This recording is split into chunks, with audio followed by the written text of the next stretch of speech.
तीन टकले 1 2 1 2।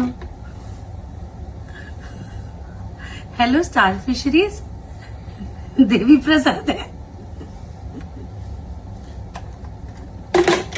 जैसे कि वीडियो में आपने देख लिया और अभी भी देख सकते हैं कि भोजपुरी की मशहूर एक्ट्रेस आम्रपाली दुबे किस तरह से इन्होंने एक वीडियो बनाया है। जी हाँ, गजब के फनी टाइप का वीडियो इन्होंने मोमेंट क्रिएट कर दिया। और सबसे बड़ी बात है कि एक फिल्म था, बहुत पुराना अक्षय कुमार का फिल्म था, उसी का डायलॉग था और उसी को बारे में बोलते हुए नजर आ रही है। जी हाँ, उसी टाइप के कुछ फनी वीडियो क्रिएट करते हुए नजर आ रही है। पता नहीं किसी फिल्म का ऐसा सीन लिया गया है या फिर ऐसे ही रील के लिए आम्रपाली दुबे ने वीडियो डाला है, पर जो भी हो बहुत ही अच्छा फनी लग रहा है। और लोग तरह तरह के इस वीडियो पे कमेंट कर रहे हैं, लाइक कर रहे हैं, शेयर कर रहे हैं। और बात आपको बतला दो कि आम्रपाली दुबे फिलहाल में अपनी मूवी का शूट कर रही है, जिसमें आपने एक फोटो देखा होगा कि पुलिस के ड्रेस में इनका वायरल हो रहा था। तो हो सकता है कि किसी फिल्म में ही ऐसा हो सीन तो कर रही हो, या फिर ऐसे ही अपने आप से बनाई हो रील के लिए। और हमेशा डिमांड रहता है कि चाहे खेसारी लाल यादव हो, पवन सिंह हो, उन लोगों के साथ में आम्रपाली दुबे का एक भी फिल्म नहीं आ रहा है। जी हाँ, बहुत लोग कमेंट करते हैं। वैसे भी आपको पता होगा कि भोजपुरी इंडस्ट्री की बात करें तो खास करके फिल्म इंडस्ट्री की तो कितना नीचे गिर गया है, डाउन हो गया है, इसके बारे में ज्यादा बताने की जरूरत नहीं है। बहुत ज्यादा चल रहा है, मतलब कि फिल्म किसी का चल ही नहीं रहा है। जो भी हो, भोजपुरी के जितने भी स्टार है, चाहे आम्रपाली दुबे हो, दिनेश लाल निरहुआ हो, पवन सिंह, खेसारी लाल यादव हो, सारे के सारे लोगों को